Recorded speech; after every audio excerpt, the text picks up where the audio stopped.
सत श्री अकाल।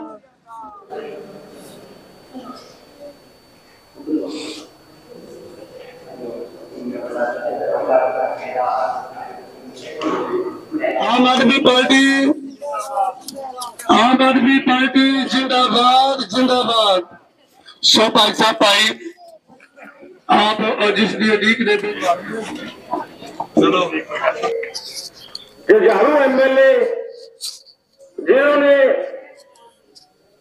एक 25-30 साल के आम आदमी पार्टी सरदार गुरमीत सिंह जी कुटिया। आज के कार्यक्रम के मुख्य अतिथि लंबी से विधायक सरदार गुरमीत सिंह जी कुटिया, सम्मानित मंच व अति सम्मानित मेरे तेजाखेड़ा गांव के व आसपास के इलाके से आए हुए भाइयों बहनों, हम लोग यहाँ पर पहुंचे हैं आप लोगों से मुखातिब होने के लिए व आपको हमारी पार्टियों की नीतियों से अवगत कराने के लिए। साथियों, हमारा एक क्लियर कट विजन है, जैसा कि नाम से ही जाहिर है, आम आदमी पार्टी। आम आदमी पार्टी से हमारा तात्पर्य है कि आम आदमी की ही सरकार हो, आम आदमी के बीच में से हो और आम आदमी के लिए हो। तो आम आदमी के लिए क्यों, कैसे होगी? क्योंकि आपका नुमाइंदा, चाहे वो पंचायत मेंबर हो चाहे वो सांसद हो, वो आपके में से ही हो। आपको ये भरोसा होना चाहिए कि अगली गली में मेरा पंचायत मेंबर बैठा है, उससे अगली गली में मेरा एमएलए बैठा है। हमारा उद्देश्य ये जो है, दिल्ली व चंडीगढ़ की सत्ता को आप लोगों के गांव में घर पे लेके आना। उसके अलावा हमारी जो नीतियां हैं, जैसे शिक्षा का है, दिल्ली में आप लोगों ने शिक्षा का मॉडल देखा होगा, सुना होगा। बड़े बड़े प्राइवेट स्कूल तक फेल हो गए, यहां तक कि अमेरिका की प्रेसिडेंट उनकी मिसिस बेलिंडा, वो भी वह स्कूल देखने आई कि ऐसा क्या कर दिया केजरीवाल ने स्कूलों में। स्कूल के बाद, शिक्षा के बाद नंबर आता है जी स्वास्थ्य का। हम लोगों की मूलभूत आवश्यकता क्या है? मैं एक आर्ट का काम करता हूँ, मेरे पास जब फार्मर आता है तो बेसिकली उसकी 3 रिक्वायरमेंट ज्यादा होती है खेती के अलावा। बिजली का बिल भरना है जी, बच्चों का एडमिशन कराना है जी, या घर पे कोई बीमार है। पंजाब में जाके पता कर लो, 45 लाख जीरो बिल आए जिस बार, 45 लाख जीरो बिल। 300 यूनिट तक बिजली फ्री है जी। तो मूलभूत आवश्यकताओं में से बिजली का हो गया, शिक्षा का हो गया, बच्चों की पढ़ाई लिखाई, एकदम इंटरनेशनल स्कूलों जैसा माहौल, और उसके बाद स्वास्थ्य है। जो मोहल्ला क्लिनिक का हमारा कंसेप्ट है, मेरे ख्याल से अगर उसी तरीके से गांव गांव में लागू कर दिया जाए तो मेरे को नहीं लगता इन बड़े बड़े डॉक्टरों तक हमें जाने की जरूरत पड़ेगी। तो तय भाइयों आप लोगों ने करना है कि विशेष आदमियों की सरकार चाहिए या आम आदमी की सरकार चाहिए, जो कि आम आदमी के हित में काम कर सके। जैसे कि हमारे विधायक, मन तो इनके दरवेश विधायक कहते हैं, कोई भी जाके कभी भी जाके मिल ले, सोने को जा रहे हो तभी का विधायक जी हमारा काम है, सुनो एक बार, सुनने वापस आते हैं। ऐसे विधायक चाहिए, ऐसे नुमाइंदे चाहिए, या ऐसे नुमाइंदे चाहिए जिनसे अपॉइंटमेंट लेने के लिए पहले आपको उनके पीए से 10 दिन पहले फोन करना पड़े। तो मैं तो, अगर मेरे को मौका मिले तो मैं तो ऐसे विधायक सांसद चुनूंगा जिनको मैं जाकर आधी रात को पकड़ सकूं।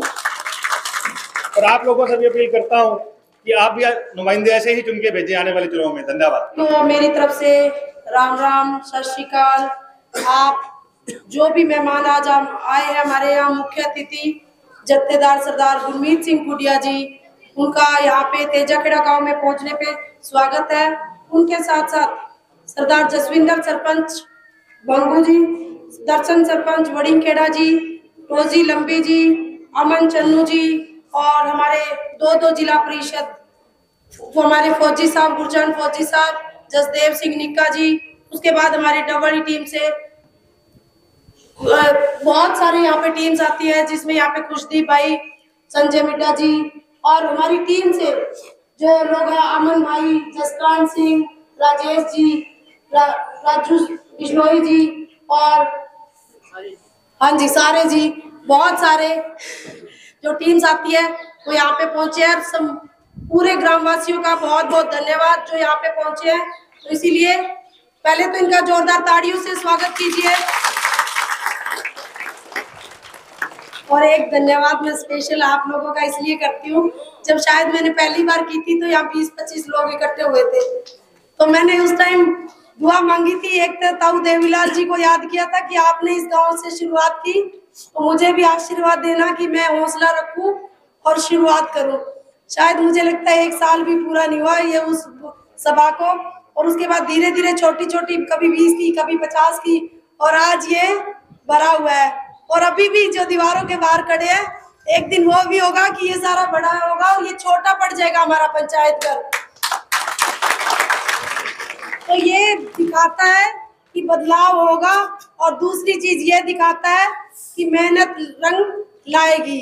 तो जो मेहनत करते, कौन कहता है कि आसमां में सुराख नहीं होता, एक पत्थर तो तबीयत से उछालो यारो।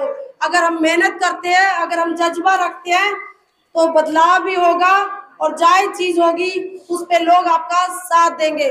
मैंने पहले किसानों की लड़ाई लड़ी, जो नहरी पानी वाला मामला था, उसके बाद चौटाला हॉस्पिटल वाले मामले में 42 दिन तक हम लोगों ने संघर्ष किया और पैदल चौटाला से करनाल गए, और वहां पे हमने और लड़ाई लड़के प्रशासन से चौटाला में हॉस्पिटल लगवाए, क्योंकि लगातार बच्चों की मृत्यु हो रही थी। तो आप लोगों को मुझे लगता है थोड़ा थोड़ा विश्वास होना शुरू हो गया कि शायद सही रास्ते पे हूँ, और ये जो भीड़ बढ़ती जा रही है, ये आप लोगों का प्यार और साथ बढ़ता जा रहा है, मेरा हौसला बढ़ रहा है। तो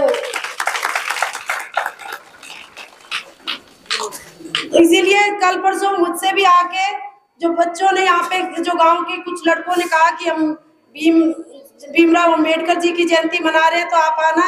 तो मैं इसीलिए साथ देने आई कि जैसे मेरा भी लोग साथ देते हैं, तो ये भी उम्मीद कर रहे हैं कि हमारा भी कोई साथ देगा। तो इसीलिए जब लगे कि कोई सही रास्ते पे चल रहे हैं, तो आप सब साथ दीजिए और उनकी हौसला अफजाई कीजिए। मेरे बुजुर्गों, नौजवानों, बच्चों, माताओं, बहनों, सबको मैं गुरु की बख्शी हुई फतेह अर्ज करूंगा। वाहिगुरु जी का खालसा, वाहिगुरु जी की फतेह। राम राम।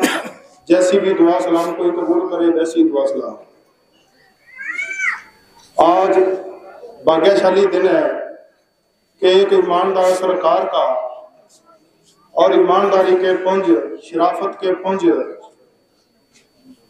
लंबी से विधायक जथेदार गुरमीत सिंह खुडिया जी आपके बीच में पहुंचे हैं।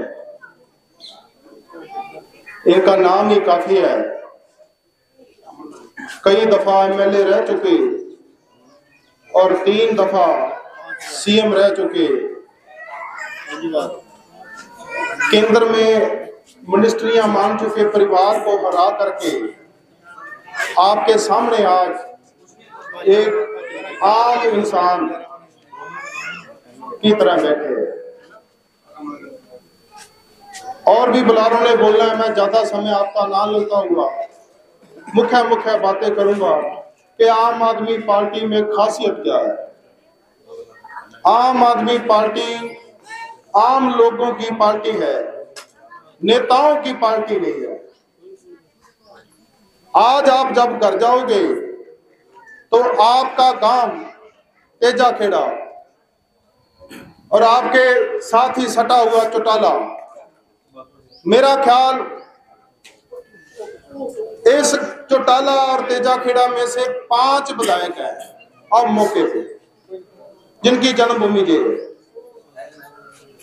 और मैं पिछले से पिछले वर्ष जहाँ की खबरें देख रहा था, आपको भी अनाज मंडी चौटाला लगती है क्या? चौटाला लगती है तो अखबार में खबर जब आती है कि चौटाला में सरसों नहीं बिकती,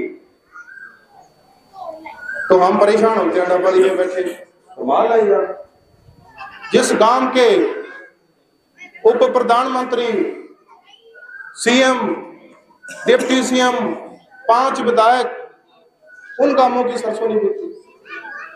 और आपके गांव का हालात देख के लगता ही नहीं कि किसी मुख्यमंत्री जब उनके बेटों पर लगता है। क्यों?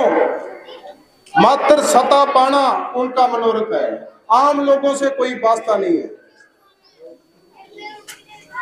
कोई हाथ खड़ा करके कह सकता है कि उनके घर से मैं बीड़ी भी लेके आया, बड़ी बात तो छोड़ो। पिए किसी ने? अरे भाई किसी ने पिए तो मेरे को करेक्ट कर दो, शायद मैं ना गलत बोलूं। नहीं पी तो बड़ी बात तो करनी दूर, छोटी बात कर दी जो आप आम साधारण बात में कहते हैं।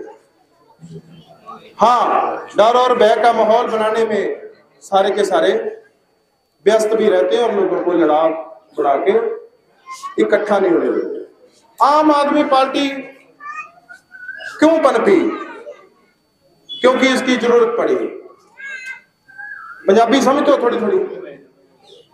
कहते लोड़ काढ़ दी मां है। आम आदमी पार्टी पनपी ता है क्योंकि अब लोगों की जरूरत बन गई थी, इनकी सुनने वाला कोई नहीं था। ज्यादा बातें करूंगा तो लंबी हो जाती हैं, दो ही टॉपिक लूंगा, शिक्षा और स्वास्थ्य। क्योंकि आप जब घर जाओगे, जो मेरे भाई ये दीवारों से बाहर खड़े हैं वही शायद आपसे सवाल करेंगे कि जो बोल रहे थे इनसे पूछना कि हम आम आदमी पार्टी को वोट क्यों दें। आपको घर जाते ही ये सवाल दरवाजे में खड़ा मिलेगा, तो उसकी जवाब आपको देके जाऊंगा। और ये जवाब माइक में जब सुन लेंगे तो आपसे शायद कोई सवाल ही नहीं करेगा। आपने कहना है कि अगर हमारे स्कूल पंजाब और दिल्ली की तरह ठीक हो गए तो लगभग आप देखोगे प्राइवेट स्कूल में जिसके बच्चे पढ़ते हैं, मोटा मोटा अंदाजा लगा लो, 1 साल का वर्दी से लेकर उनकी टाई बेल्ट से लेकर स्टेशनरी कॉपी पेंसिल का लगाओ, स्कूल की फीस, ट्यूशन फीस सारा लगाओ तो एक बच्चा 50,000 से कम नहीं पड़ता। जहां मैं आपको लगे कि जो झूठ बोल रहा है कुछ दीप, तो आप मेरे को करेक्ट कर देना प्लीज। किस 2 बच्चे आजकल हर किसी के हैं, 1 लाख रुपए अपना शिक्षा पर खर्च होता है, बच्चों की शिक्षा पर। तो 1 महीने का कितना हो गया? लगभग 8,000 रुपए, 8,000 से ऊपर बनेगा। ठीक है, कैलकुलेशन कर लेना। और मान करके चलो कि हर घर में इतनी बीमारियां हैं, हमारी फूड चेन गंदी होगी, हमारी डाइट अच्छी ना बची, हमारा अनाज खाने लायक ना बचा, इतनी बीमारियां हैं कि लगभग 70 से 1 लाख रुपया ही एक परिवार का मेडिकल का खर्चा है।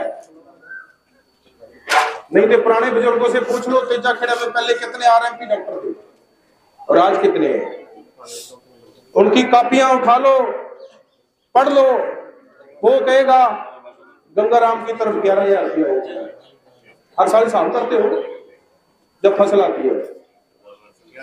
1 लाख रुपया वो बचता है अगर हमारे अस्पताल मोहल्ला क्लिनिक ठीक हो जाए तो 8,000 रुपया महीने का, 8,000 से ऊपर वो बनता है। और 8,000 ही बच्चों की शिक्षा का बनता है। जी आपको मैं तो बता रहा हूं, इसलिए बता रहा हूं आपको घर जाते ही, क्योंकि राजनीतिक काम है जे, घर जाते ही उनके चेले चपटे जे सवाल करेंगे कि आप सभा में गए थे, आम आदमी वालों से पूछ तो लेते कि आम आदमी पार्टी को वोट क्यों दे। तो उनको कहना है वो हमारे स्कूल और हमारे अस्पताल मोहल्ला क्लिनिक ठीक करेंगे, 8,000 शिक्षा का और 8,000 हमारे स्वास्थ्य का बचेगा। 16,000 रुपए महीना कोई सरकार पेंशन देती क्या? देती है?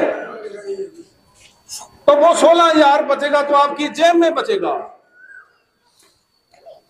और किसी से खैरात मांगने नहीं जाना, किसी एमएलए, किसी बड़े चौधरी के घर नहीं जाना, किसी की सिफारिश लगा के नहीं जाना पड़ेगा भी यार मेरी बुढ़ापा पेंशन बांध दो। आपका पैसा है, आपकी जेब में बचेगा। मैं झूठ तो नहीं बोल रहा। शिक्षा का पैसा आपकी जेब से जा रहा है स्कूलों में, मेडिकल का पैसा आपकी जेब से ही जा रहा है ना। तो ये कारण है, मुख्य कारण बहुत हैं, क्योंकि मेरे से बहुत बड़े बड़े बुलारों ने बोलना है, जत्थेदार जी ने बोलना है, कैसी सरकार चल रही है पंजाब में, उससे आपको साक्षात अवगत कराएंगे। लेकिन ये दो मुख्य कारण हैं कि आम आदमी पार्टी को हमें वोट देना चाहिए। शिक्षा और स्वास्थ्य। शिक्षा के बिना हमारी समृद्धि नहीं है, हमारे बच्चे कामयाब नहीं हो सकते। और जहां तो मैं ज्यादा बोलने में वो विश्वास नहीं रखता, लेकिन कई बार मन में मलाल आ जाता है। जहां के पॉलिटिशियनों को, जो आपके आस पड़ोस के हैं, इनको तो ये रहता है कि आपके बच्चे कम पढ़ेंगे तो ही इनकी खूबियों में हाथ मारे हुए, इनकी तो ये नीति रहती है। आपके बच्चे पढ़ लिख जाएंगे, वो कोई अफसर बनेगा तो इनकी जरूरत कब पड़ेगी आपको। ये तो ये चाहते रहते हैं कि हम तक जरूरत पड़ती रहे, लेकिन पंजाब और दिल्ली की सरकार कभी ये नहीं कहती कि एक एमएलए के पास, एक मंत्री के पास आपको छोटी छोटी बातों के लिए जाना पड़े। सारा सिस्टम ऑटो पर है।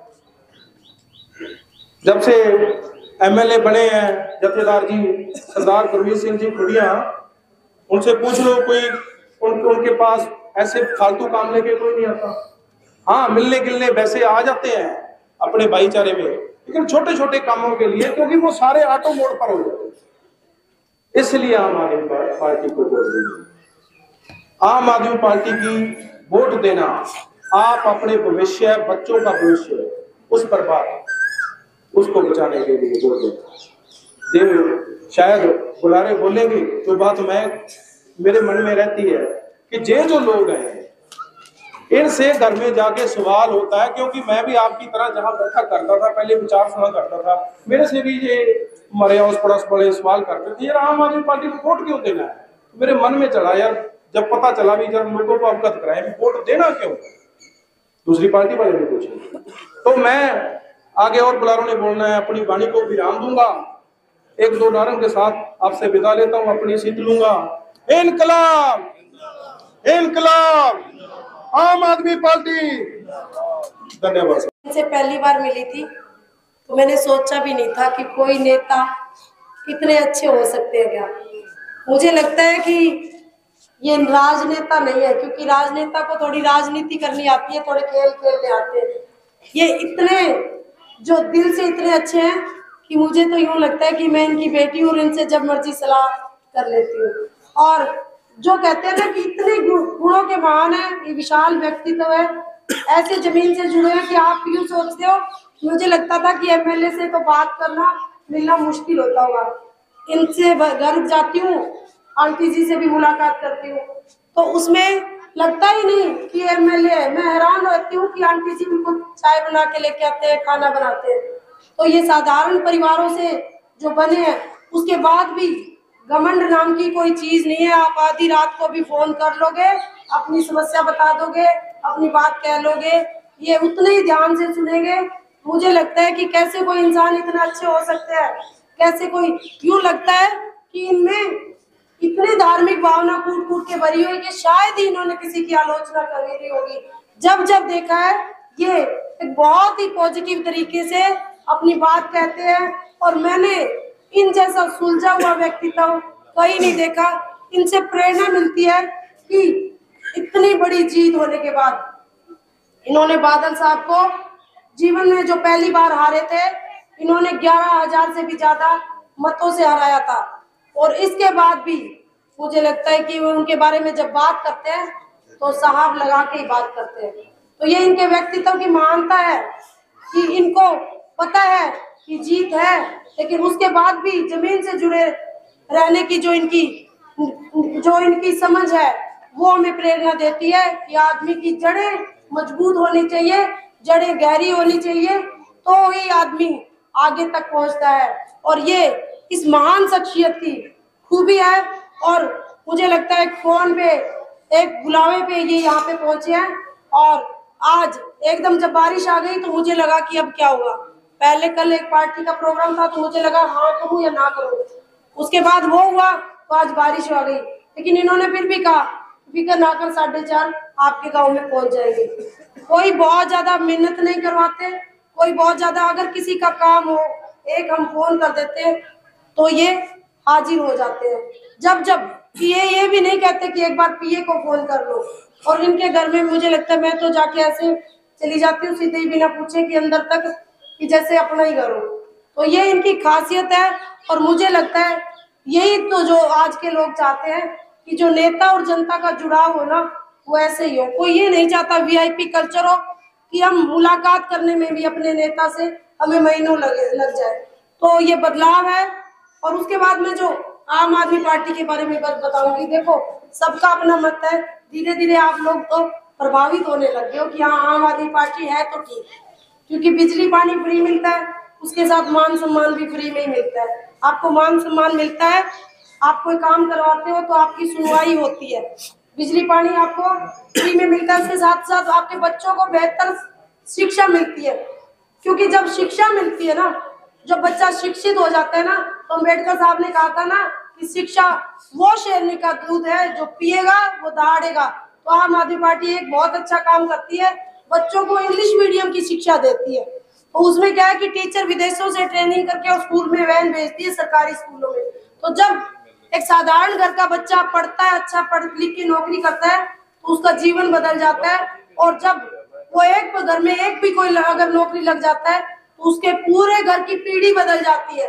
तो यही है जो शिक्षा बदलाव लेके आती है, तो उसके माध्यम से। और वो सबसे ज्यादा अगर कोई बेहतर इस देश में शिक्षा देने का काम कर रहा है वो आम आदमी पार्टी देने के काम कर रही है।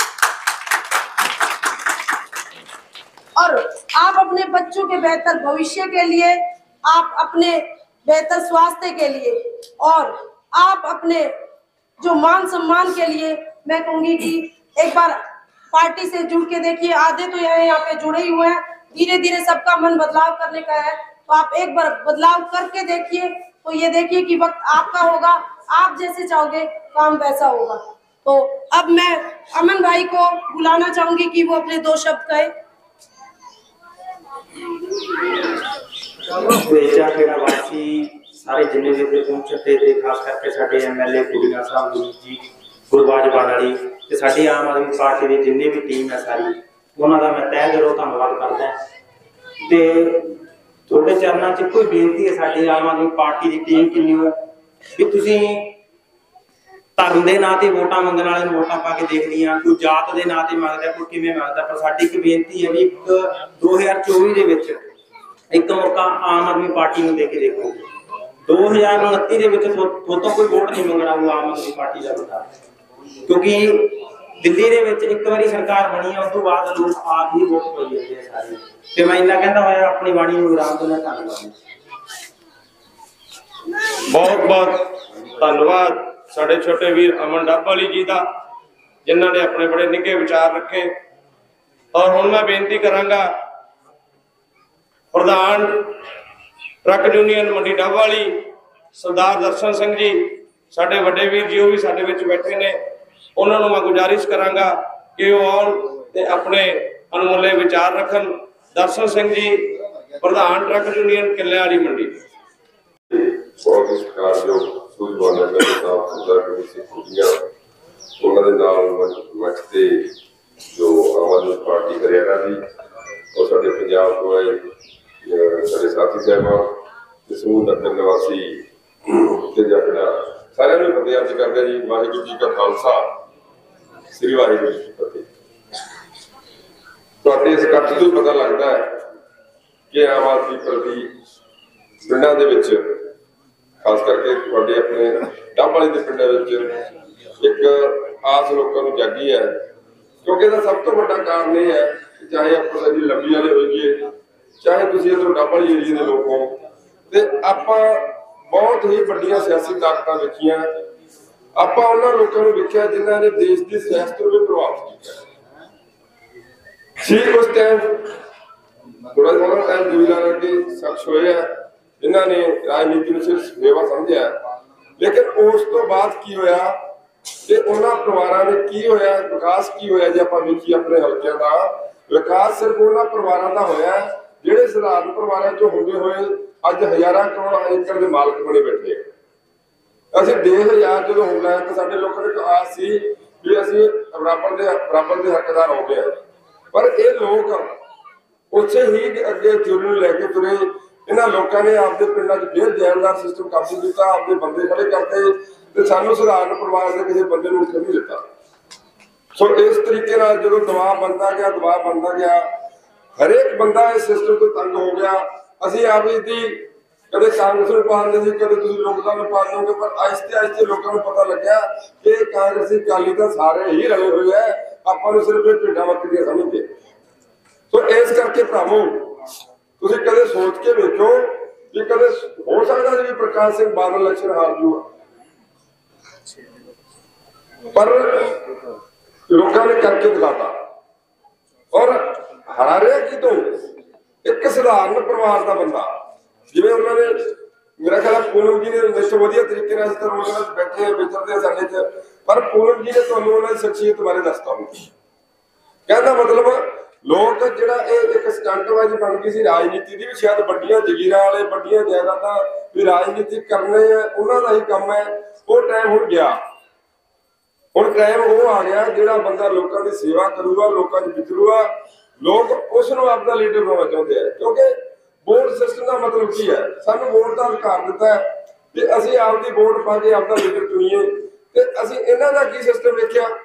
ਇਹਨਾਂ ਦੇ ਚੌਧਰੀ ਆਉਣਗੇ ਇਲੈਕਸ਼ਨਾਂ ਦੇ ਟਾਈਮ 'ਚ ਕਿਸੇ ਨੂੰ ਛੋਟੇ ਮੋਟੇ ਲਾਲਚ ਦੇ ਦੇਣਗੇ, ਜਾਂ ਉਦੋਂ ਇਹ ਆਪਣੇ ਵਾਲੇ ਦੋਨੇ ਪਰਿਵਾਰ ਸਿਆਸੀ ਜਿਹੜੇ ਬੜੇ ਸਿਆਣੇ ਸੀ, ਇਹ ਕਿਸੇ ਨਾ ਕਿਸੇ ਰਿਸ਼ਤੇਦਾਰ ਨੂੰ ਲਿਆਉਂਦੇ ਸੀ ਆ ਕੇ, ਭੈਣ ਭਣੋਈਆਂ ਨੂੰ ਵੀ ਕਹੋ ਜੀ ਸਾਨੂੰ ਤੁਹਾਡੇ ਵੱਲ ਸਾਡੀਆਂ ਵੋਟਾਂ ਪਾਓ। ਸੋ ਇਹ ਚੀਜ਼ ਪੁਰਾਣੀ ਹੋ ਗਈ। ਖਾਸ ਕਰਕੇ ਯੂਥ ਨੂੰ ਮੇਰੀ ਅਪੀਲ ਹੈ ਕਿ ਆਉਣ ਵਾਲਾ ਜਿਹੜਾ ਟਾਈਮ ਹੈ, ਕਿਉਂਕਿ ਜਿਹੜੀ ਆਮ ਆਦਮੀ ਪਾਰਟੀ ਹੈ ਇਹਨੂੰ ਤੁਸੀਂ ਸਿਆਸੀ ਪਾਰਟੀ ਦੇ ਤੌਰ ਤੇ ਨਾ ਲਓ, ਇਹ ਇੱਕ ਕ੍ਰਾਂਤੀ ਹੈ।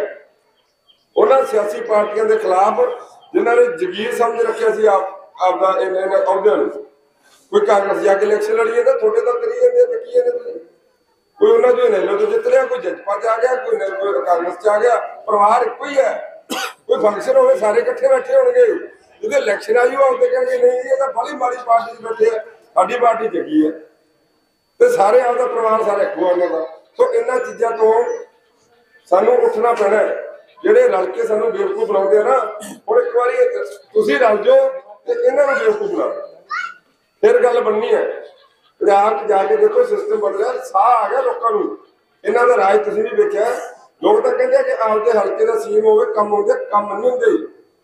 ਲੋਕਾਂ ਦਾ ਗਲ ਘੁੱਟਦੇ ਆ ਲੋਕ, ਇਹ ਕਹਿੰਦੇ ਸਾਡੀ ਹਾਜ਼ਰੀ ਭਰੋ, ਪਹਿਲਾਂ ਸਾਡੇ ਫਾਰਮਾਂ 'ਚ ਜਾ ਕੇ ਹਾਜ਼ਰੀਆਂ ਲਵਾਓ, ਸਾਡੇ ਜਿਹੜੇ ਚੌਧਰੀ ਜਿਹੜੇ ਲਾਏ ਹੁੰਦੇ ਪਿੰਡਾਂ 'ਚ ਉਹਨਾਂ ਦੀ ਹਾਜ਼ਰੀ ਭਰੋ।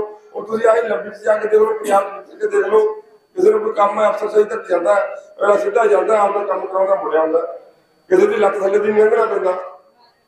ਸੋ ਇਸ ਕਰਕੇ ਜਿਹੜਾ ਆਉਣ ਵਾਲਾ ਟਾਈਮ ਹੈ ਉਹਨੂੰ ਵਿਚਾਰੋ। ਆਪਾਂ ਬਹੁਤ ਚਿਰ ਇਹਨਾਂ ਨੂੰ ਹੰਡਾ ਲਿਆ, ਤੇ ਆਹ ਤੁਹਾਨੂੰ ਲੱਗਦਾ ਨਾ ਜਿਹੜਾ ਵੀ ਅੱਜ ਇੰਨਾ ਕੁ ਇਕੱਠੇ ਜਿਹਨੂੰ ਮਿਲਣ ਨੂੰ ਕਿਹਾ, ਪਹਿਲਾਂ ਥੋੜਾ ਜਿਹਾ ਇਕੱਠ ਸੀ, ਇਹ ਤਾਂ ਜਦੋਂ ਹਨੇਰੀ ਚੱਲ ਪਈ ਨਾ ਤੇ ਸਾਰੇ ਦੇ ਸਾਰੇ ਪਿੰਡ ਹੀ ਭੁਗਤਣਗੇ। ਸਾਡੇ ਪਿੰਡਾਂ ਦੇ 90% ਵੋਟ ਪਈ ਹੈ, ਇੱਥੋਂ ਵੀ ਪਊਗੀ, ਇੱਥੋਂ ਵੀ ਉਹੀ ਕੁਛ ਹੋਣਾ ਹੈ। ਤੇ ਠੀਕ ਹੈ, ਤੁਸੀਂ ਕੁਝ ਬੰਦੇ ਨੇ ਦਿਲ ਕਰ ਲਿਆ, ਔਰ ਇਹ ਵੀ ਸਹੀ ਗੱਲ ਹੈ ਕਿ ਗੱਡੀ ਨੇ ਲੰਘ ਜਾਣਾ, ਅੱਜ ਹੀ ਚੜ ਜਾਓ। ਚੜਨਾ ਸਾਰੇ ਨਹੀਂ ਇਸ ਗੱਡੀ ਤੇ ਹੈ, ਪਰ ਮਗਰੋਂ ਲੇਟ ਹੋ ਜਾਓਗੇ। ਜਿਹੜੇ ਭਰਾ ਮੇਰੇ ਥੋੜੇ ਜਿਹੇ ਦੂਰ ਬੈਠੇ ਹੈ, ਛੇਤੀ ਨੇੜੇ ਆ ਜਾਓ, ਸੀਟਾਂ ਬੁੱਕ ਕਰ ਲਓ, ਕਿਉਂਕਿ ਆਮ ਆਦਮੀ ਪਾਰਟੀ ਦੀ ਹਨੇਰੀ ਨੇ ਆਉਣਾ ਹੀ ਆਉਣਾ। ਤੁਹਾਡੇ ਵਰਗੇ ਕਿਸੇ ਭਰਾ ਨੇ ਉਹ ਇੱਥੋਂ ਹੀ ਉੱਠੂਗਾ, ਕੋਈ ਉਹ ਨਹੀਂ ਹੋਣਾ ਜਿਹੜੇ ਆਪਾਂ ਪਹਿਲਾਂ ਸਮਝਦੇ ਨੇ ਸ਼ਾਇਦ ਇਹਨਾਂ ਪਰਮਾਤਮਾ ਨੇ ਕੋਈ ਸ਼ਕਤੀ ਦਿੱਤੀ ਹੈ, ਇਹਨਾਂ ਦੇ ਪਰਿਵਾਰ ਚੋਂ ਕੋਈ ਐਮਐਲਏ ਐਮਪੀ ਬਣ ਸਕਦਾ, ਆਏ ਨਹੀਂ ਹੋਣਾ ਯਕੀਨ। ਇਹ ਤੁਹਾਡੇ ਚ ਉੱਠਣਾ, ਤੁਹਾਡੀ ਜਾਂਚ ਵੀ ਨਹੀਂ ਹੋਣਾ ਵੀ ਆਹ ਯਾਰ ਐਮਐਲਏ ਬਣ ਗਿਆ, ਆਹ ਐਮਪੀ ਬਣ ਗਿਆ। ਸੋ ਇਸ ਕਰਕੇ ਭਰਾਵੋ ਇਹ ਇੱਕ ਕ੍ਰਾਂਤੀ ਹੈ, ਇਹਦੇ ਚ ਵੱਧ ਤੋਂ ਵੱਧ ਯੋਗਦਾਨ ਪਾਓ। ਇਹਦੇ ਨਾਲ ਜਿਹੜੀਆਂ ਸਮਾਜਿਕ ਕੁਰੀਤੀਆਂ ਦੇ ਖਿਲਾਫ ਇੱਕ ਤਰ੍ਹਾਂ ਲੜਨ ਦੀ ਗੱਲ ਹੈ। ਸਮਾਜਿਕ ਕੁਰੀਤੀਆਂ ਤੇ ਲਾ ਲਓ, ਜਿਵੇਂ ਤੇ ਗੱਲ ਕੀਤੀ ਹੈ ਵੀ ਸਰਕਾਰੀ ਸਿਸਟਮ ਹੈ, ਜਿਹੜੇ ਸਰਕਾਰੀ ਸਕੂਲ ਹੈ, ਸਰਕਾਰੀ ਹਸਪਤਾਲ ਹੈ, ਜੇ ਉਹਨਾਂ ਨੂੰ ਅਸੀਂ ਉਪਯੋਗ ਕਰਨ ਲੱਗ ਜਾਈਏ, ਸਾਡੀ ਵਰਤੋਂ ਚ ਆ ਜਾਣਾ, ਤਾਂ ਸਾਡਾ ਲੱਖਾਂ ਰੁਪਇਆ ਦਾ ਸਾਲ ਦਾ ਫਾਇਦਾ ਹੁੰਦਾ ਹੈ। ਅਸੀਂ ਇਲਾਜ ਕਰਨੀ ਰਹਿ ਜਾਂਦੇ ਹਾਂ, ਪਰ ਸਰਕਾਰੀ ਸਕੂਲ ਚ ਸਾਨੂੰ ਸਹੂਲਤਾਂ ਨਹੀਂ ਮਿਲਦੀਆਂ ਸਰਕਾਰੀ ਚੀਜ਼ਾਂ। ਇਸ ਕਰਕੇ ਇਕੱਠੇ ਹੋ ਕੇ ਜ਼ੋਰ ਮਾਰੋ। ਮੇਰੇ ਸਾਰਿਆਂ ਨੂੰ ਬੇਨਤੀ ਹੈ ਕਿ ਜਿਹੜੇ ਵੀ ਤੁਹਾਡੇ ਅੱਗੇ ਹੋ ਕੇ ਕੰਮ ਕਰ ਰਹੇ ਆ, ਇਹਨਾਂ ਦੀ ਸਪੋਰਟ ਕਰੋ, ਇਹਨਾਂ ਦੇ ਨਾਲ ਕਰੋ। ਵਾਹਿਗੁਰੂ ਜੀ ਕਾ ਖਾਲਸਾ, ਸ੍ਰੀ ਵਾਹਿਗੁਰੂ। ਮੇਰੇ ਪਰਮ ਸਤਿਕਾਰ ਤੇਜਾ ਖੇੜਾ ਨਗਰ ਵਾਸੀਓ ਤੇ ਦੂਰ ਦਰਾਜ ਤੋਂ ਆਏ ਹੋਏ ਮੇਰੇ ਵੀਰ ਤੇ ਜੂਥ ਦਾ ਮੈਂ ਬਹੁਤ ਬਹੁਤ ਧੰਨਵਾਦ ਕਰਦਾ ਹੈ। ਸਾਰਿਆਂ ਨੂੰ ਪਹਿਲਾਂ ਤਾਂ ਆਪਾਂ ਆਓ ਫਤਿਹ ਦੀ ਸਾਂਝ ਪਾਈਏ। ਵਾਹਿਗੁਰੂ ਜੀ ਕਾ ਖਾਲਸਾ, ਵਾਹਿਗੁਰੂ ਜੀ ਕੀ ਫਤਿਹ। ਸਾਡੇ ਵਿਧਾਇਕ ਹਲਕਾ ਲੰਬੀ ਦੇ ਗੁਰਮੀਤ ਸਿੰਘ ਜੀ ਖੁੱਡੀਆਂ, ਗੁਰਵਾਜ ਸਿੰਘ ਜੀ ਬਣਵਾਲਾ, ਭਾਈ ਜੀ ਦਰਸ਼ਨ ਸਿੰਘ ਤੇ ਬਾਕੀ ਸਾਡੀ ਆਮ ਆਦਮੀ ਪਾਰਟੀ ਦੀ ਸਮੁੱਚੀ ਲੀਡਰਸ਼ਿਪ ਜੋ ਸਟੇਜ ਤੇ ਬੈਠੀ ਆ, ਬਾਕੀ ਤਾਂ ਸਾਰਿਆਂ ਨੇ ਦੱਸ ਹੀ ਦਿੱਤਾ। ਮੈਂ 2-4 ਗੱਲਾਂ ਜ਼ਰੂਰ ਲਵਾਂਗਾ। ਸਭ ਤੋਂ ਪਹਿਲਾਂ ਤਾਂ ਸਾਡਾ ਕੀ ਆ, ਸਿੱਖਿਆ ਤੇ ਸਵਾਸਥਿਆ। ਅਸੀਂ ਸਾਰੀ ਉਮਰ ਹੀ ਕੰਮ ਕਰੀ ਜਾਗੇ ਤਾਂ ਫਿਰ ਵੀ ਅਸੀਂ 1 ਕਿੱਲਾ ਜ਼ਮੀਨ ਨਹੀਂ ਲੈ ਸਕਦੇ। ਸਾਡਾ ਬੱਚਾ ਸਿੱਖਿਆ ਅੱਛੀ ਲੈ ਕੇ ਪੜ੍ਹ ਲਿਖ ਕੇ ਇੱਕ ਛੋਟਾ ਮੋਟਾ ਵੀ ਮੁਲਾਜ਼ਮ ਲੱਗ ਗਿਆ, ਆਪਣੀ ਜ਼ਿੰਦਗੀ ਆਪਣੇ ਮਾਂ-ਬਾਪ ਦੀ ਤੇ ਆਪਣੇ ਬੱਚਿਆਂ ਦੀ ਬੜੇ ਆਰਾਮ ਦੇ ਨਾਲ ਕੱਟ ਸਕਦਾ। ਪਿਛਲੇ ਸਾਲ ਦੇਖਿਆ ਕਿ ਹਰਿਆਣੇ ਦੇ ਵਿੱਚ 5-6 ਹਜ਼ਾਰ ਸਕੂਲ ਬੰਦ ਕਰ ਦਿੱਤਾ ਗਿਆ ਕਿਉਂਕਿ ਸਰਕਾਰਾਂ ਦੀਆਂ ਨੀਤੀਆਂ ਹੀ ਐਸ ਲੋੜਦੀਆਂ। ਉਸ ਤੋਂ ਬਾਅਦ ਇੱਕ ਐਡੀ ਮੁੱਦਾ ਉਹ ਹਰਿਆਣੇ ਦੇ ਵਿੱਚ ਹੈ ਸਿਰਫ, ਬਾਕੀ ਕਿਸੇ ਸਟੇਟ ਦੇ ਵਿੱਚ ਨਹੀਂ ਹੈ। ਆਈਡੀ ਦੇ ਵਿੱਚ ਹਰੇਕ ਗਰੀਬ ਵੀ ਤੰਗ ਆ ਤੇ ਉਹਦੇ ਤੇ ਅਮੀਰ ਵੀ ਤੰਗ ਆ, ਕਿਸੇ ਦੀ ਵੱਧ ਆ ਕਿਸੇ ਦੀ ਘੱਟ ਆ। ਇੰਨਾ ਡਾਕੂਮੈਂਟ ਬਣਾਤਾ ਕਿ ਸਾਨੂੰ ਇੱਕ ਜੀ ਸਪੈਸ਼ਲ ਝੋਲਾ ਲਾਉਣਾ ਪੈ ਗਿਆ। ਇਸ ਤੋਂ ਪਹਿਲਾਂ ਇੱਕ ਕਾਰਡ ਦੇ ਨਾਲ ਹੀ ਸਾਰਾ ਚੱਲੀ ਜਾ ਰਿਹਾ ਸੀ ਪ੍ਰੋਗਰਾਮ। ਹੁਣ ਜਿੱਥੇ ਜਾਂਦੇ ਆ ਆਈਡੀ ਲਿਆਓ, ਰਾਸ਼ਨ ਕਾਰਡ ਲਿਆਓ, ਵੋਟਰ ਕਾਰਡ ਲਿਆਓ, ਆਧਾਰ ਕਾਰਡ ਲਿਆਓ, ਪਤਾ ਨਹੀਂ ਕਿਹੜੇ ਕਿਹੜੇ ਡਾਕੂਮੈਂਟ। ਪਿੱਛੇ ਜੇ ਇਲੈਕਸ਼ਨ ਤੋਂ ਬਾਅਦ ਹੀ ਸਰਕਾਰਾਂ ਦੀਆਂ ਨੀਤੀਆਂ ਦੇਖੋ, 80,000 ਸਰਸੇ ਦੇ ਵਿੱਚ ਕਾਰਡ ਕੱਟ ਦਿੱਤਾ ਗਿਆ। 80,000 ਕੱਟ ਦਿੱਤਾ ਗਿਆ ਕਾਰਡ। ਜਦੋਂ ਡੀਸੀ ਸਾਹਿਬ ਨੂੰ ਗਿਆਪਨ ਸੌਂਪਿਆ ਤੇ ਧਰਨੇ ਲਾਏ ਗਏ ਤੇ ਬਾਅਦ ਦੇ ਵਿੱਚ ਝਗੜਾ। ਇਹ ਬਹੁਤ ਤੁਹਾਡੇ ਕੋਲੇ ਕੀ ਸਬੂਤ ਆ? ਸਾਡੇ ਕੋਲੇ ਅੱਜ ਵੀ ਸਬੂਤ ਆ, ਪਰ ਅਸੀਂ ਉਹ ਪਬਲਿਕ ਦੇ ਵਿੱਚ ਜੋ ਸਰਕਾਰ ਕਰ ਰਹੀ ਅਸੀਂ ਗਲਤ ਨਹੀਂ ਕਰਨਾ ਚਾਹੁੰਦੇ। ਅੱਜ ਵੀ ਤੁਹਾਨੂੰ ਸਬੂਤ ਦੇ ਸਕਦੇ ਆ। ਮੇਰੀ ਇੱਕ ਵੀਡੀਓ ਦੇਖੀ ਹੋਣੀ ਆ, ਉਸ ਤੋਂ ਬਾਅਦ ਅੱਜ ਉਹੀ ਕਾਰਡ ਕਿਉਂ ਬਣ ਪਬਲਿਕ ਦੇ ਆ ਰਹੇ ਆ? ਤੁਹਾਡੇ ਵੀ ਤਾਂ ਆਏ ਹੋਣੇ ਆ, ਇਸ ਪਿੰਡ ਦੇ ਵੀ ਆਏ ਆ, ਹੋਰਾਂ ਪਿੰਡਾਂ ਦੇ ਵੀ ਆਏ ਆ। ਹਰ ਮਹੀਨੇ ਨਈ ਲਿਸਟ ਜਾਰੀ ਹੁੰਦੀ ਆ। ਹੁਣ ਨਿਆ ਸਰਕਾਰ ਨੇ ਬਹਾਨਾ ਲੱਭਿਆ ਕਿ ਪੈਨਸ਼ਨ ਆਊਟ ਕਰ ਦਿੱਤੀਆਂ। ਬਾਕੀ ਸਟੇਟ 'ਚ ਵੀ ਤਾਂ ਮਿਲ ਰਹੀ ਆ ਪੈਨਸ਼ਨ। ਅਸੀਂ ਜਿੰਨਾ ਮਰਜ਼ੀ ਕਰ ਲਈਏ, ਅਸੀਂ 2024 ਦੇ ਵਿੱਚ ਪਹਿਲਾਂ ਸੋਚੋ, ਫਿਰ ਆਪਣਾ ਡਿਸੀਜਨ ਲਓ, ਆਪਣਾ ਫੈਸਲਾ ਲਓ ਵੀ ਅਸੀਂ ਕੀ ਕਰਨਾ ਤੇ ਉਹੀ ਕਰਨਾ ਜਿਹੜਾ ਤੁਹਾਨੂੰ ਚੰਗਾ ਲੱਗੇ। ਇਹ ਨਹੀਂ ਆ ਹੁਣ ਸਾਡੇ ਕਈ ਪਿੰਡਾਂ ਦੇ ਵਿੱਚ ਖਾਸ ਕਰਕੇ ਜਿਹੜੇ ਪੁਰਾਣੇ ਬਜ਼ੁਰਗ ਆ, ਉਹ ਅੱਜ ਵੀ ਉਹਨਾਂ ਦੇ ਦਿਲ ਦੇ ਵਿੱਚ ਕੀ ਭਰਿਆ ਹੋਇਆ। ਦਿੱਲੀ 'ਚ ਆਮ ਆਦਮੀ ਦੀ ਸਰਕਾਰ ਆ, ਪੰਜਾਬ 'ਚ ਆ, ਗੁਜਰਾਤ 'ਚ ਵੀ 5-6 ਸੀਟਾਂ ਆਈਆਂ ਤੇ ਪਤਾ ਕੀ ਕਹਿੰਦੇ, ਦਿੱਲੀ ਤੋਂ ਚੱਲ ਰਹੀ ਆ। ਪੰਜਾਬ ਸਰਕਾਰ ਦਿੱਲੀ ਤੋਂ ਨਹੀਂ ਚੱਲ ਰਹੀ। ਇਹ ਜਦੋਂ ਅਸੀਂ ਕਿਸੇ ਦੇ ਚੀਜ਼ ਦੇ ਵਿੱਚ ਜਾਂਦੇ ਆ ਤਾਂ ਸਾਨੂੰ ਉਸ ਚੀਜ਼ ਦਾ ਜਾਗਰੂਕ ਫੇਰ ਹੁੰਨੇ ਆ ਵੀ ਕਿੱਥੋਂ ਚੱਲ ਰਹੀ ਆ। ਕੋਈ ਦਿੱਲੀ ਇੰਟਰਫੇਅਰ ਨਹੀਂ ਕਰ ਰਿਹਾ। ਕੋਈ ਸਾਡੇ ਅਸੀਂ ਪਾਰਸ਼ਦ ਬਣੇ, ਚੇਅਰਮੈਨੀ ਵਾਸਤੇ ਕਿਸੇ ਨੇ ਇੰਟਰਫੇਅਰ ਨਹੀਂ ਕੀਤਾ। ਉਹ ਕਹਿੰਦੇ ਵੀ ਛੋਟਿਆ ਸਟੇਟ ਦਾ ਆਪਦਾ ਜ਼ਿਲ੍ਹੇ ਦਾ ਦੇਖੋ। ਸਰਸੇ ਦੇ ਵਿੱਚੋਂ ਸਾਨੂੰ ਇਹ ਪਬਲਿਕ ਨੇ, ਸਾਡੇ ਭਰਾਵਾਂ ਨੇ, ਨੌਜਵਾਨ ਸਾਥੀਆਂ ਨੇ ਸਾਨੂੰ ਫਤਵਾ ਦਿੱਤਾ ਕਿ ਸਭ ਤੋਂ ਜ਼ਿਆਦਾ 6 ਪਾਰਸ਼ਦ ਸਰਸਾ ਜ਼ਿਲ੍ਹਾ ਦੇ ਵਿੱਚ ਬਣੇ, ਜਿੱਥੇ ਕਿ ਸਾਡੇ ਵੀਰ 1-2 ਵੋਟਾਂ ਤੇ ਕੋਈ 100 ਸੇ ਕੋਈ 150 ਤੇ 2-4 ਪਾਰਸ਼ਦ ਇਹੋ ਜਿਹੇ ਹਰੇ। ਨਹੀਂ ਤਾਂ ਹਰਿਆਣੇ ਦੇ ਵਿੱਚ ਕੀ ਸਰਸੇ ਦੇ ਵਿੱਚ ਪਹਿਲੀ ਵਾਰ ਆਮ ਆਦਮੀ ਦਾ ਚੇਅਰਮੈਨ ਇੱਥੋਂ ਬਣਨਾ ਸੀ, ਜੋ ਕਿ 1995 ਤੋਂ ਲੈ ਕੇ ਅੱਜ ਤੱਕ ਚੇਅਰਮੈਨ ਸਰਸੇ ਜ਼ਿਲ੍ਹੇ ਦੇ ਵਿੱਚ ਨਹੀਂ ਬਣਿਆ ਸਾਡਾ। ਇਹੀ ਸਰਕਾਰ ਦਾ ਹੈ, ਕਿਉਂਕਿ ਚੇਅਰਮੈਨ ਨੂੰ ਪੈਸਾ ਬਹੁਤ ਮਿਲਦਾ ਤੇ ਉਹ ਆਪਣੀ ਸੀਟ ਤੇ ਹੀ ਲਾਇਆ ਜਾਂਦਾ। ਅਸੀਂ ਇਹ ਜਾਗਰੂਕ ਕਰਦੇ ਆ। ਸਾਡਾ ਤਾਂ ਕੰਮ ਆ, ਆਵਾਜ਼ ਸਾਡੇ ਨਾਲ ਆਓ, ਤੁਰੋ ਫਿਰੋ, ਪਤਾ ਲੱਗੇ। ਬਾਕੀ ਮੈਂ ਜ਼ਿਆਦਾ ਸਮਾਂ ਨਾ ਲੈਂਦਾ ਹੋਇਆ, ਅੱਗੇ ਬੁਲਾਰੇ ਬਹੁਤ ਆ। ਤੇ ਮੈਂ ਇੱਕ ਗੱਲ ਹੋਰ ਦੱਸ ਦਿੰਦਾ, ਜਿਵੇਂ ਸਾਡੇ ਐਮਐਲਏ ਸਾਹਿਬ ਆ ਤੇ ਹੋਰ ਵੀ ਪੰਜਾਬ ਦੇ ਐਮਐਲਏ ਸਾਹਿਬ ਅਸੀਂ ਮਿਲਣ ਜਾਂਦੇ ਆ, ਮੇਰੇ ਪਿੰਡ ਦੇ ਜਾਂ ਮੇਰੇ ਨਜ਼ਦੀਕ ਦੇ। ਯਾਰ ਠੀਕ ਆ ਪੰਜਾਬ ਦਾ ਮਾਹੌਲ। ਸਾਡੇ ਇੱਥੇ ਵੀ ਪਹਿਲਾਂ ਹਰਿਆਣੇ 'ਚ ਵੀ ਐਮਐਲਏ ਆ ਤੇ ਉਹਦੇ 25 ਪੁਲਿਸ ਵਾਲੇ ਬੋਡੀਗਾਰਡ ਤੇ ਸਾਨੂੰ ਨਜ਼ਦੀਕ ਤੱਕ ਪਹੁੰਚਣ ਹੀ ਨਹੀਂ ਦਿੱਤਾ ਜਾਂਦਾ। ਪਿੱਛੇ ਚਲੋ ਬਈ, ਐਮਪੀ ਦੇ ਨਜ਼ਦੀਕ ਕਿਸੇ ਦੇ ਲੱਗਿਆ ਕੋਈ ਅੱਜ ਤੱਕ ਨਹੀਂ। ਅਸੀਂ ਜਾਂਦੇ ਆ, ਕਿਸੇ ਵੀ ਕਿਤੇ ਰਸਤੇ 'ਚ ਮਿਲਦੇ ਆ ਭੱਜ। ਮੈਂ ਮੇਰੇ ਪਿੰਡ ਦੇ ਲੋਕ ਜਾਂ ਹੋਰ ਵੀ, ਬਾਈ ਜੀ ਆਪਾਂ ਕੁੜੀਆਂ ਸਾਹਿਬ ਨੂੰ ਮਿਲਣ ਚੱਲਣਾ, ਬਾਈ ਜੀ ਹੋਰ ਬੱਲੂਆਂ ਨੇ ਐਮਐਲਏ ਸਾਹਿਬ ਨੂੰ ਮਿਲਣ ਚੱਲਣਾ, ਚਲੋ ਜੀ। घर वाली गल आ कि साडे MLA साहब नूं चंडीगढ़ कोठी नहीं मिलती? क्यों जी दसो, मिलती नहीं? मिलती आ। पर एक साडे ते ग्राउंड लेवल ते जीरो लेवल तो उठ के साडे विच विचर रहे आ, पब्लिक नाल जुड़े हुए आ। ऐसे 50-50 पब्लिक लोग बैठे आ घरे साडे MLA नूं मिलण वास्ते। इसे करके आने वाले समय दे विच मैं बार-बार यही बेनती करदा कि बहुत सोच समझ के 2024 दे विच फैसला लेना ते टिकटां दा आम आदमी दे विच कोई देखिया नहीं जाता भी ये गरीब ते अमीर आ ते ये चढ़ावा चढ़ाऊगा तो टिकट इसे नूं मिलनी है। मेरी तो हत्थ बन के बेनती है भैणों दे भरावो, जिवें सानू असीं कदे सोचिया नहीं सीगा भी असीं जिला परिषद दी टिकट दे दूँ आम आदमी। असीं टिकट वास्ते नहीं, बाई जी ने दस्सिया भी ट्रेन निकलदी जांदी आ, असीं किहड़ा अज टिकट वास्ते मिले सी जां निस्वार्थ जिहड़ा अज जुड़ रहा पार्टी नाल वो निस्वार्था जुड़ो, काम होणगे। काम किवें आ, साडा राज आऊगा, काम होणगे।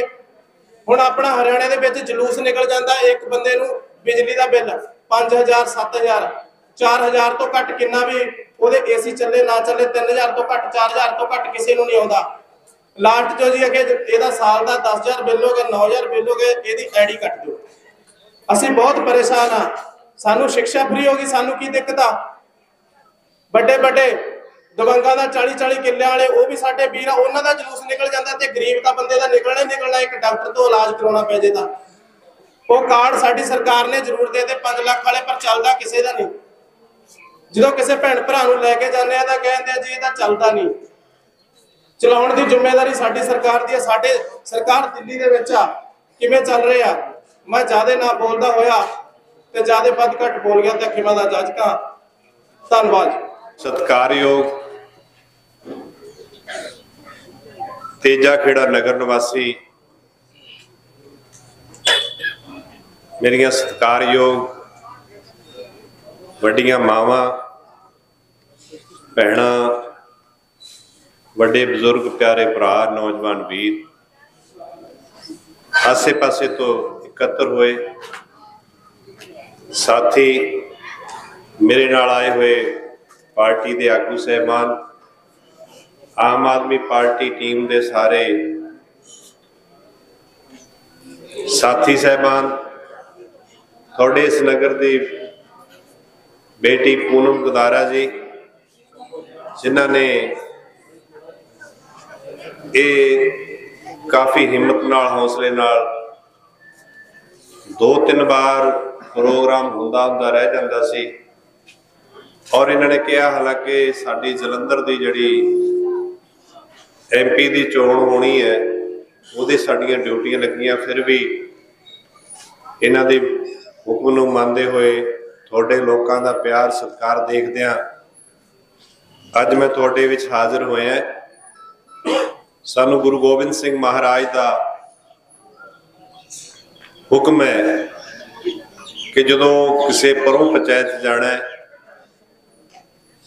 संगत जाना है आप तो वध लोकां जाना तो असी अपने वालों फतेह बुलाने वाहिगुरु जी का खालसा वाहिगुरु जी की फतेह। मैं अज पहली बार इस महान नगर विच आया तो देवी लाल जी जड़े हिंदुस्तान के महान व्यक्तियों विचों होए ने, एक किसान का पुत्र जिन्हें देश की आज़ादी विच भी हिस्सा पाया होवे और हौली हौली संघर्ष करदियां करदियां लोकां दीयां समस्यावां नूं नाल लेके उन्हां नूं सरकारां दे अखे रखना ते हिंदुस्तान के लोगों ने बहुत वड्डा प्यार दिता है। मेरे सत्कारयोग भैन भराओ मैंबर पंचायत बनना औखा है, सरपंच बनना औखा है और उन्होंने देश दे वैसे देश दे उस वेले दे सारे नेता रल के प्रधानमंत्री बनाते सन पर उस व्यक्ति का वह भी त्याग सी। वो कहते मैं बहुता पढ़िया लिखिया नहीं, आपां VP ਸਿੰਘ ਹੋਰਾਂ ਨੂੰ ਬਣਾਈਏ ਔਰ ਉਹਨਾਂ ਦੇ ਨਾਲ ਉਹ ਦੇਸ਼ ਦੇ ਡਿਪਟੀ ਪ੍ਰਧਾਨ ਮੰਤਰੀ ਬਣੇ। ਤੁਹਾਡੇ ਨਗਰ ਨੂੰ ਬਹੁਤ ਵੱਡਾ ਮਾਣ ਹੋਣਾ ਚਾਹੀਦਾ ਹੈ ਕਿ ਇਸ ਨਗਰ ਵਿੱਚ ਉਹਨਾਂ ਦਾ ਇੱਕ ਮਹਾਨ ਵਿਅਕਤੀ ਦਾ ਜਨਮ ਹੋਇਆ ਔਰ ਜਿਹੜੇ ਵੇਲੇ ਉਹ ਪ੍ਰਧਾਨ ਮੰਤਰੀ ਬਣੇ ਸਨ ਉਹ ਪਹਿਲੀ ਵਾਰੀ ਲੋਕ ਸਭਾ ਵਿੱਚ ਗਏ ਸੀ। ਪਹਿਲਾਂ ਉਹ MLA ਬਣਦੇ ਰਹੇ ਹੈ ਪਰ ਲੋਕ ਸਭਾ ਦੀ ਇਲੈਕਸ਼ਨ ਉਸ ਵਾਰੀ ਲੜੀ ਗਈ ਸੀ। ਉਹ ਲੋਕ ਸਭਾ ਦੇ 542 ਮੈਂਬਰ ਚੁਣੇ ਜਾਂਦੇ ਆਪਣੇ। ਹੁਣ ਤਾਂ 130 ਕਰੋੜ ਜਨਤਾ ਹੋ ਗਈ, ਉਦੋਂ 112-14 ਕਰੋੜ ਹੋਣੀ ਹੈ। ਉਹਨਾਂ ਦੇ ਵਿੱਚ ਤੁਹਾਡੇ ਇਸ ਨਗਰ ਦਾ ਇੱਕ ਵਿਅਕਤੀ ਮੈਂਬਰ ਪਾਰਲੀਮੈਂਟ ਬਣਿਆ। ਜਦੋਂ ਪਹਿਲੀ ਵਾਰ ਮੈਂਬਰ ਪਾਰਲੀਮੈਂਟ ਬਣੇ ਸਨ ਤਾਂ ਮੇਰੇ ਪਿਤਾ ਜੀ ਸਵਰਗਵਾਸੀ ਜਥੇਦਾਰ ਜਗਦੇਵ ਸਿੰਘ ਖੁੱਡੀਆਂ ਫਰੀਦਕੋਟ ਹਲਕੇ ਤੋਂ ਉਹਨਾਂ ਦੇ ਨਾਲ ਪਾਰਲੀਮੈਂਟ ਦੇ ਮੈਂਬਰ ਬਣੇ ਸਨ। ਇਲਾਕਾ ਨੇੜਾ ਹੋਣ ਦੇ ਨਾਂ ਤੇ ਇੱਕ ਦੂਸਰੇ ਦੀ ਜਾਣ ਪਛਾਣ ਵੀ ਸੀ ਔਰ ਮੇਰੇ ਪਿਤਾ ਜੀ ਨੂੰ ਇਸ ਸੰਸਾਰ ਵਿੱਚ ਕੋਈ ਸਮਾਂ ਨਾ ਮਿਲ ਸਕਿਆ ਜਿਨ੍ਹਾਂ ਲੋਕਾਂ ਨੇ ਉਹਨਾਂ ਨੂੰ ਬੜੇ ਚਾਅ ਨਾਲ ਚੁਣਿਆ ਸੀ ਉਹਨਾਂ ਦੀ ਸੇਵਾ ਕਰਨ। 32 ਸਾਲ ਸਤਿਕਾਰਯੋਗ ਮੇਰੇ ਭੈਣ ਭਰਾਓ, ਮੈਂ ਉਸ ਲੋਕਾਂ ਦੇ ਨਾਲ ਲੜਦਾ ਰਿਹਾ। ਹੌਲੀ ਹੌਲੀ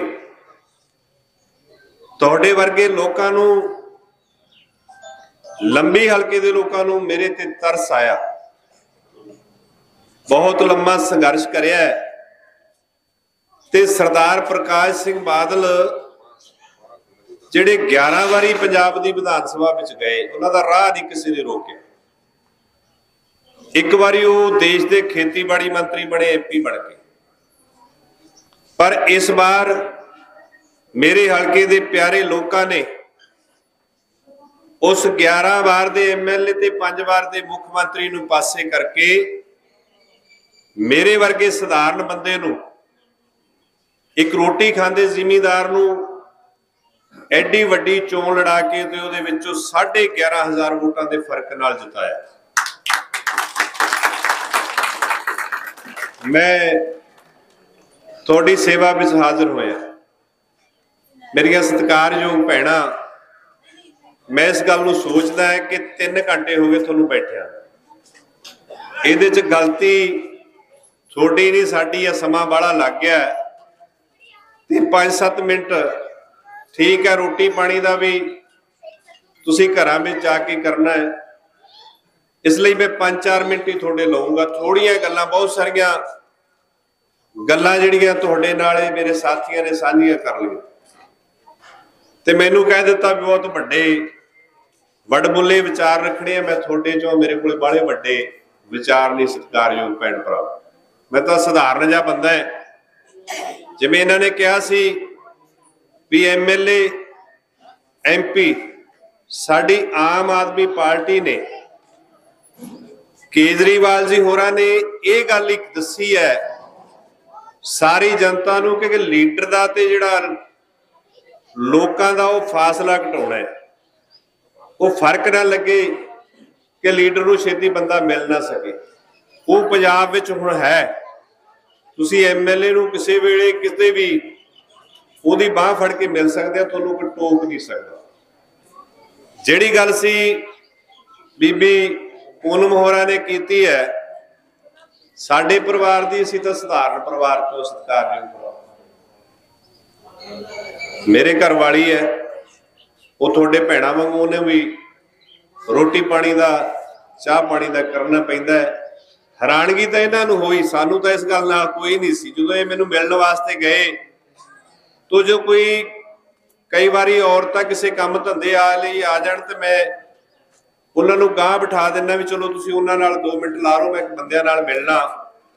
ਇਹ ਮਿਲਣ ਲੱਗੇ ਤੇ ਉਹ ਕੁਦਰਤੀ ਰਸੋਈ ਵਿੱਚ ਸੰਗਤ ਵੀ ਕਾਫੀ ਸਾਰੀ ਆਈ ਸੀ ਤੇ ਚਾਹ ਪਾਣੀ ਦਾ ਨਾਲ ਆਪਣੇ ਜਿਹੜਾ ਰਸੋਈ ਆ ਉਹਦੇ ਨਾਲ ਲੱਗ ਕੇ ਕਰ ਰਹੇ ਸੀ। ਇਹ ਕਹਿੰਦੇ ਆਂਟੀ ਜੀ ਤੁਸੀਂ ਐਮਐਲਏ ਹੋ ਕੇ ਵੀ ਇਸ ਰਸੋਈ ਵਿੱਚ ਬੜੇ ਫਿਰਦੇ ਆ, ਤੇ ਉਹ ਆਦੇ ਇਸ ਰਸੋਈ ਕਰਕੇ ਤਾਂ ਸਾਨੂੰ ਲੋਕਾਂ ਨੇ ਐਮਐਲਏ ਬਣਾਇਆ। ਸਾਡਾ ਫਰਜ਼ ਹੈ ਕਿ ਅਸੀਂ ਆਏ ਗਏ ਘਰੇ ਜਿਹੜਾ ਚੱਲ ਕੇ ਆਇਆ ਮਹਿਮਾਨ ਆ ਉਹਦਾ ਕੋਈ ਕੰਮ ਨਾ ਕਰ ਸਕੀਏ, ਉਹਦਾ ਦੁੱਖ ਨਾ ਸੁਣ ਸਕੀਏ। ਸੁਣਨਾ ਤਾਂ ਜ਼ਰੂਰ ਆ, ਪੂਰਾ ਨਾ ਕਰ ਸਕੀਏ, ਨਿਵਾਰ ਨਾ ਸਕੀਏ, ਤਾਂ ਸਾਡਾ ਫਰਜ਼ ਹੈ ਕਿ ਉਹਨਾਂ ਨੂੰ ਅਸੀਂ ਚਾਹ ਪਾਣੀ ਰੋਟੀ ਪਾਣੀ ਜਿਹੇ ਜਿਹਾ ਵੀ ਰੁੱਖਾ ਮਿੱਸਾ ਹੈ ਥੋੜਾ ਬਹੁਤਾ ਉਹ ਸਾਡਾ ਦੇਣਾ ਖਵਾਉਣਾ ਵਰਤਾਉਣਾ ਫਰਜ਼ ਬਣਦਾ ਹੈ। ਸਤਿਕਾਰਯੋਗ ਭੈਣ ਭਰਾਓ, ਇਹਨਾਂ ਨੇ ਕਿਹਾ ਸੀ ਵੀ ਸਾਡੇ ਵਾਲੇ ਕਿਹੜਾ ਐਮਐਲਏ ਨੂੰ ਕੋਠੀਆਂ ਨਹੀਂ ਮਿਲਦੀਆਂ। ਮੈਨੂੰ ਉਹ ਕੋਠੀ ਦਿੱਤੀ ਹੈ ਜਿਹੜੀ ਸਰਦਾਰ ਪ੍ਰਕਾਸ਼ ਸਿੰਘ ਬਾਦਲ ਕੋਲੇ ਸੀ, ਉਹੀ ਸਰਕਾਰੀ ਕੋਠੀ ਮੈਨੂੰ ਦੇ ਦਿੱਤੀ ਗਈ ਹੈ। ਪਰ ਉੱਥੇ ਹਫ਼ਤੇ 'ਚ ਇੱਕ ਅੱਧਾ ਦਿਨ ਜ਼ਰੂਰ ਲਾਉਣਾ ਪੈਂਦਾ ਹੈ। ਸਰਕਾਰੀ ਤੌਰ ਤੇ ਕੋਈ ਮੀਟਿੰਗ ਆ ਗਈ ਜਾਂ ਕਿਤੇ ਕੰਮਾਂ ਲਈ, ਪਰ ਬਹੁਤਾ ਸਾਰਾ ਪਰਿਵਾਰ ਅਸੀਂ ਲੋਕਾਂ ਵਿੱਚ ਵਿਚਰ ਕੇ ਲੋਕਾਂ ਦਾ ਅਸੀਂ ਕਰਜ਼ ਨਹੀਂ ਲਾ ਸਕਦੇ, ਇਸ ਕਰਕੇ ਲੋਕਾਂ ਵਿੱਚ ਰਹਿੰਦੇ ਆ। ਬਣਨ ਵੇਲੇ ਲੋਕ ਹੋਰ ਤਰ੍ਹਾਂ ਦੇ ਹੋ ਜਾਂਦੇ, ਬਣ ਕੇ ਹੋਰ ਤਰ੍ਹਾਂ ਦੇ ਹੋ ਜਾਂਦੇ। ਪਰ 1 ਸਾਲ ਹੋ ਗਿਆ, 4 ਹੋਰ ਮੇਰੇ ਰਹਿ ਗਏ। ਆਪਾਂ ਕਿਤੇ 5-4 ਸਾਲਾਂ ਨੂੰ ਫੇਰ ਵੀ ਮਿਲਾਂਗੇ ਤੇ ਤੁਹਾਨੂੰ ਸਾਡੇ ਪਰਿਵਾਰ ਵਿੱਚ ਸਤਿਕਾਰਯੋਗ ਭੈਣ ਭਰਾਓ ਕੋਈ ਫਰਕ ਨਹੀਂ ਆਊਗਾ। ਚੌਧਰੀ ਦੇਵੀ ਲਾਲ ਜੀ ਬਹੁਤ ਮਾਣ ਸਤਿਕਾਰ ਕਰਦਾ ਮੈਂ, ਜਿਨ੍ਹਾਂ ਨੇ ਆਪਣਾ ਘਰ ਲਾ ਕੇ ਰਾਜਨੀਤੀ ਕੀਤੀ ਔਰ ਇੱਕ ਪਰਿਵਾਰ ਨੂੰ ਤੁਸੀਂ ਬੜਾ ਵੱਡਾ ਸਤਿਕਾਰ ਦਿੰਦੇ ਗਏ ਤੇ ਅੱਜ ਤੁਹਾਡਾ ਤੇ ਉਹਨਾਂ ਦਾ ਫਰਕ ਹੋ ਗਿਆ। ਹੁਣ ਦਬਾਊ ਜੀ ਰਾਜਨੀਤੀ ਕੀਤੀ ਜਾਂਦੀ ਹੈ, ਪਿਆਰ ਦੀ ਨਹੀਂ ਕੀਤੀ ਜਾਂਦੀ।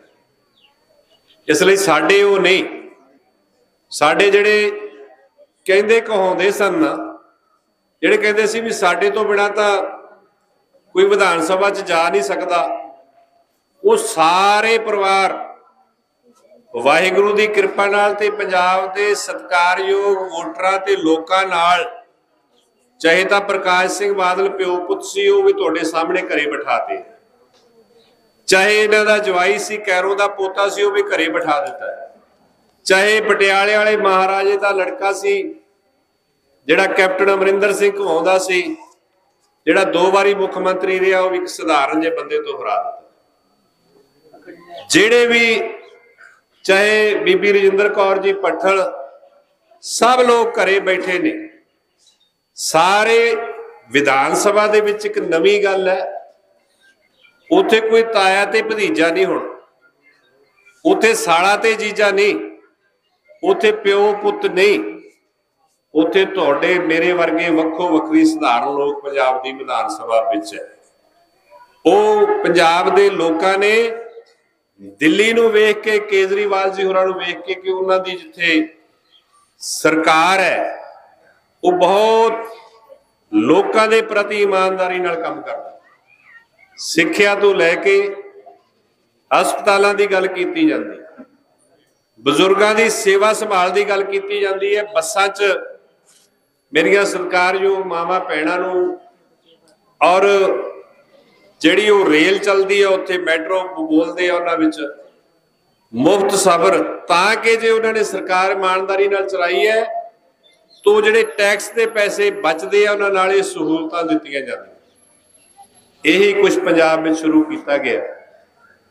ਅੱਜ ਪੰਜਾਬ ਦੇ ਵਿੱਚ ਥੋੜੇ ਲੋਕਾਂ ਨੂੰ 76,000 ਘਰ ਵਸਦੇ ਆ, ਤੇ ਜਿਹੜਾ ਸਿਆਲ ਦਾ ਬਿੱਲ ਸੀ 76 ਲੱਖ ਲੋਕਾਂ ਵਿੱਚੋਂ 58 ਲੱਖ ਲੋਕਾਂ ਦਾ ਜ਼ੀਰੋ ਬਿੱਲ ਸੀ, ਉਹਦਾ ਇੱਕ ਵੀ ਯੂਨਿਟ ਦੇ ਪੈਸੇ ਨਹੀਂ ਲੱਗੇ ਸੀ। ਉਹ ਤਾਂ ਹੋਇਆ ਕਿ ਜਿਹੜਾ ਉਹ ਜਨਤਾ ਦਾ ਪੈਸਾ ਉਹ ਜਨਤਾ ਦੇ ਵਿੱਚ ਲੱਗ ਰਿਹਾ।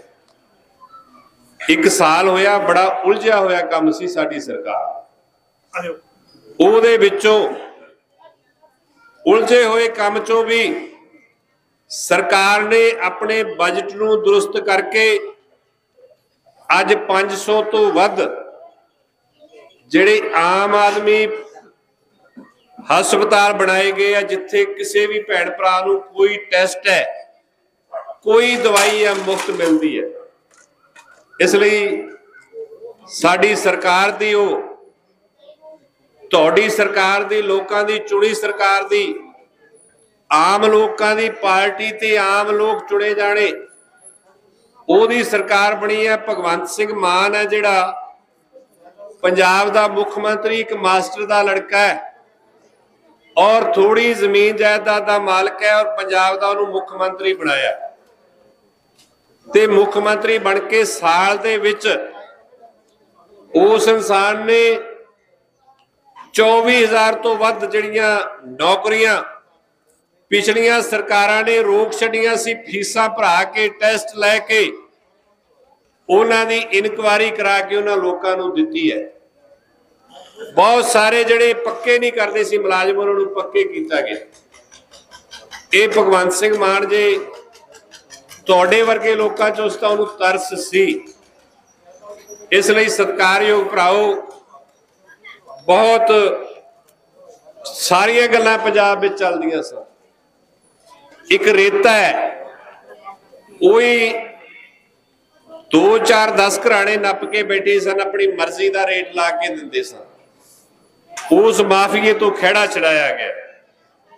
फसलों ते अज भी मौसम खराब है ते कुछ दिन पहला नुकसान कर गया सी ते भगवंत सिंह मान जा आम आदमी पार्टी है जिहड़ा वो राके वो पहले होए नुकसान का 15-20 दिन महीना जिहड़ा पहला नुकसान होया उसदा मुआवजा दे गया।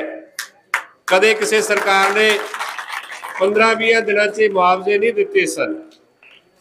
दिल्ली का एयरपोर्ट जिन्हों बादल वर्गिया ने अपनिया बसां दे नाल जोड़ लिया सी किसी दी जेब चों पैसा तो छड्डदे ही नहीं सी। वो सरकारी बसां जिन्हां दा किराया 2800 सी प्राइवेट बसां दा अज 1300-1400 च चाहे वो जलंधर तो चाहे लुधियाने तो एयरपोर्ट रूक के उधर दे लोग बहुत बाहरले मुल्कां विच गए है।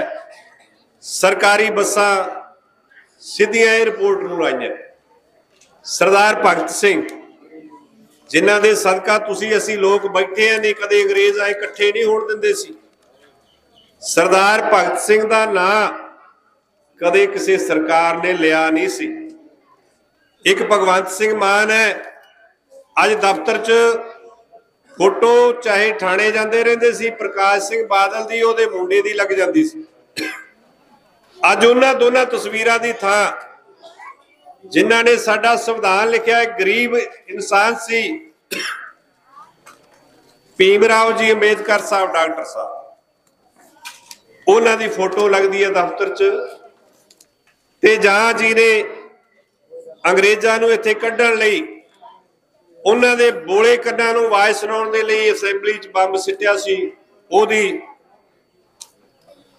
ओदी तस्वीर दफ्तर च लगती है। मेरे भैन भराओ सरदार भगत सिंह के नां ते पंजाब ते हरियाणे वालियां दा ही बड़ा रौला चली जाता सी। एक एयरपोर्ट अपने चंडीगढ़ वो क्या करन हरियाणे का ना लिखो क्या करन पंजाब का ना। एक सरदार भगत सिंह है चाहे अज इत्थे बीजेपी की पार्टी की सरकार है मसला नहीं सुलझ सकिया सी। उन्होंने खट्टर साहब नूं कहा ये अपना साझा शहीद है इन्हें देश के लिए अपनी जान दी है कल्ले ने नहीं दी। जिवें गुरु गोबिंद सिंह महाराज ने सरबंस वारता सी उवें उहदे चाचे ने ते उहदे बाप ने भी अपनी जान इस देश की खातर दी है। क्यों ना एयरपोर्ट का नाम सरदार भगत सिंह के नाम से रखा जाए। वड्डी गल है सत्कारयोग भराओ दोनों ने रल के जिहड़े पहला नां नहीं लैण दिंदे सी एक दूसरे किसान भरा वड्डे वड्डे लोग सन जिहड़े वो अपने बोगे वड्डे कर लेंदे सन ते टेला तक पंजाब च पानी नहीं पहुंचदा सी। अज जाके पुछ लो मोगे वाले हुण कहदे भी उच्चा नीवा कर दिता क्योंकि किसी का हक खाना सुख है पर सरकार वालों पूरी सख्ती करके टेल तक पानी पहुंचाया गया और ਸਾਰਿਆਂ ਨਾਲੋਂ ਵੱਡੀ ਗੱਲ, ਦਫ਼ਤਰ 'ਚ ਕੋਈ ਵੜਨ ਨਹੀਂ ਦਿੰਦਾ ਸੀ।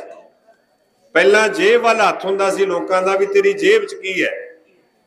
ਅੱਜ ਅਫਸਰ ਕੋਲੇ ਜਾਂਦੇ ਰਹੋ, ਚਾਹੇ ਤਹਿਸੀਲਦਾਰ ਹੈ ਚਾਹੇ ਬਿਜਲੀ ਬੋਰਡ ਹੈ, ਥੋਥੋਂ ਕੰਮ ਦਰਖਾਸਤ ਲੈਣਾ ਰਜਿਸਟਰੀ ਕਰਨੀ, ਉਹ ਕਹਿ ਨਹੀਂ ਸਕਦਾ ਵੀ ਮੈਨੂੰ ਕੁਝ ਦੇ ਕੇ ਜਾਓ।